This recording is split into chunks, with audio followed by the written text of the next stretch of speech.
1986 was a year of change for Anthony Michael Hall. He was coming off a string of now iconic John Hughes movies, National Lampoon's Vacation, 16 Candles, The Breakfast Club, Weird Science, but he was seeking new challenges. He'd even joined the cast of Saturday Night Live for the show's controversial 11th season, which also saw Joan Cusack, Randy Quaid, and Robert Downey Jr. in the cast. But Hall was eager to distance himself from the lovable, nerdy teen roles that had come before.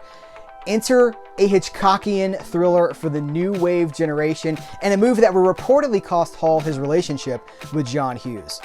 Hi, I'm Heath Holland, and in this episode of Under the Radar, we're talking about Out of Bounds, a 1986 thriller that is really an anomaly in the filmography of Anthony Michael Hall. So Hall plays Daryl, an Iowa farm boy who spends his days playing with his dog, practicing his knife-throwing skills. You think that'll come up later in the movie? And generally looking into the distance with a faraway look in his eye. His parents aren't happy, he's not happy. So when he boards a plane to Los Angeles to go visit his brother, the sky is the limit, right? And it's on the plane that he meets Jenny Wright's character of Diz. Listen, Jenny Wright is a post-punk dream girl in this movie. She's got cool hair, she's got great clothes, she even drives a vintage car with custom zebra seats. Be still my beating heart. So when the plane lands in Los Angeles, Anthony Michael Hall's character grabs the wrong bag from baggage claim. Instead of getting his own luggage, he grabs a bag of drugs. Now he's got a psycho drug dealer on his trail in a city that never sleeps. Look, I don't want to set expectations too high for this movie, but for me, it really works. Part of it's because of the cast. Anthony Michael Hall gives a performance here that I don't think we got in any other movie. I mean, it's probably a bad performance. It is brash and over the top, and he's not doing what we want from him. He's not being that lovable teen that we want, or that the director hired him to be, which we're going to talk more about in a second. He's trying to be a tough guy, which is pretty hard to pull off when you're under 20, but he's giving us something that we never really saw before. This is Anthony Michael Hall, the action movie star, but he's a kid. I mean, he's so young, right? So it's just interesting. Now, the story is that he turned down a role for John Hughes to take this movie because he really wanted to do something new, right? He wanted to distance himself from the nerd guy. Hughes was upset, allegedly, and that relationship was never repaired. But again, I kind of like that we have this different thing, even if there's only really one of them. We have this different thing. Listen, he's really interesting in the movie. Whether it's good or bad, it's interesting to watch. Jenny Wright is fantastic in this film. She is, I call her the post-punk dream girl. She really is. She was dating Nicolas Cage at the time, and there's actually a cool Easter egg later in the movie. Towards the end, there's a little bit of graffiti in a building, and it's like Nick loves Jenny, and it's Nicolas Cage and Jenny Wright. Jeff Kober is the drug trafficker who plays Psycho like nobody else. I mean, he's really convincing as the over-the-top bad guy who just seems to enjoy inflicting pain on people. We've also got the guy that played Styles in Teen Wolf and Meatloaf. I see your Styles, I raise you a meatloaf. So another factor, aside from the cast, is Los Angeles as basically a character in the movie. So lots of movies film in Los Angeles, and the filmmakers knew this. So they set out to film Los Angeles in a way that other movies don't film it. It's filmed with such style. So things like buildings and landmarks, even murals, become characters in the movie. And the camera knows this. The camera's always shooting from really interesting angles. It's like phone booths at the corner of Sunset Boulevard, or a mural that takes the entire frame. The movie is really trying to show us things we know, like Venice Beach or the Strip, from different from angles we're not used to seeing.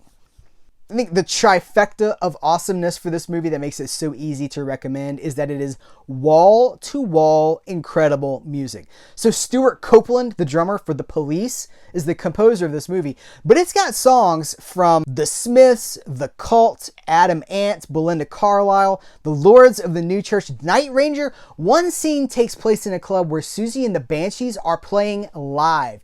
Wednesday fans, eat your heart out. Out of Bounds was written by Tony Caden, a screenwriter who'd mostly worked in television.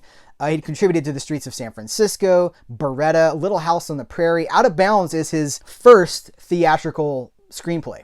Similarly, the movie's director, Richard Tuggle, had written 2 Clint Eastwood movies before, Escape from Alcatraz and Tightrope, which he also directed. This is his second and final feature film. Out of Bounds was not a commercial success. It cost about $9 million to make, and it only made about half of that back. I should also mention that while it did get a VHS release, the movie has never, well, as of this recording, has not gotten a DVD or a Blu-ray release.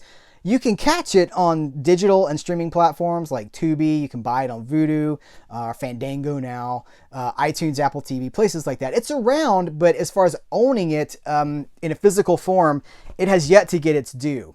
After this movie, Anthony Michael Hall basically took 2 years off from the business. He got into fights in clubs. He found Jesus. He lost Jesus. And then he came back with a little bit more focus. He talks about it in a Los Angeles Times interview from 1988, which was written to promote Johnny B. Goode. But he talks about, sort of reflecting on how it had all gone south. And they talked to Richard Tuggle, the director of Out of Bounds, and he tells stories about trying to get Anthony Michael Hall to give a relatable, approachable, warm performance. Like, you're a kid who's in out of his depth. I want to see that performance. Give me some emotion. And Anthony Michael Hall says, I don't think in terms of emotion. I think in terms of color.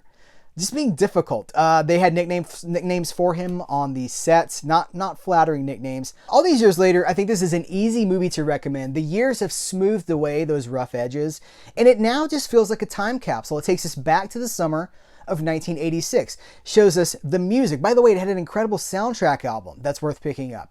The music, the fashion, the scene of Los Angeles, the influence of Los Angeles on global culture in 1986. It's all here in this movie. And because it's so different from what we would get from Anthony Michael Hall later or even earlier in his career, it's worth seeking out. I believe the film deserves a fresh look. It's a perfect example of a hidden gem and a movie that has flown under the radar. Guys, stay tuned for more episodes of Under the Radar. Remember to subscribe, give thumbs ups, comment below with what you think about Out of Bounds. And until next time, I'll catch you later.